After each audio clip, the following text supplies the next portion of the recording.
பிறர்க்கின்னா முற்பகல் செய்யின் தமக்கின்னா பிற்பகல் தாமே வரும். அதாவது மனுஷங்களாக நம்ம என்ன நினச்சிக்கிறோம் அப்படின்னா, நம்ம செய்கிற கெடுதல்கள் அடுத்தவங்களுக்கு தெரியாது அப்படின்னு நினச்சிக்கிறோம். அப்படி கிடையாது. ஒருத்தங்களுக்கு நம்ம ஒரு தீங்கு செஞ்சோம் அப்படின்னா, நான் பிறருக்கு ஒரு முற்பகல் தீங்கு செஞ்சேன்னா அந்த தீங்கு பிற்பகல் நமக்கே வந்துடும்.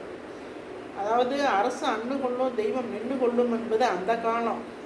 இப்போ எல்லாம் சுட சுட உடனுக்குடன் பனிஷ்மெண்ட்டு. காலையில் நீ ஒருத்தனுக்கு தீங்கு செய்கிறியா, இப்படி இந்த மதியமே உனக்கு அப்படின்னு சொல்லிட்டு தான் இப்போ இருக்குது. அதனால் யாருக்கும் தீங்கு செய்யாதீங்க, கெடுதல் நினைக்காதீங்க.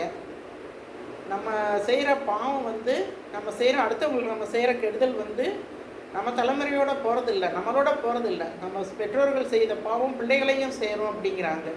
அதனால் நம்ம பிள்ளைங்க குட்டிகள்லாம் நல்லா இருக்கணும் அப்படின்னு நம்ம நினச்சோன்னா, நம்மளும் முக்தி அடைஞ்சு மோட்சத்துக்கு போகணும் அப்படின்னு நினச்சோன்னா, யாருமே அடுத்தவங்களுக்கு ஒரு நாளும் தீங்கு செய்யாதீங்க.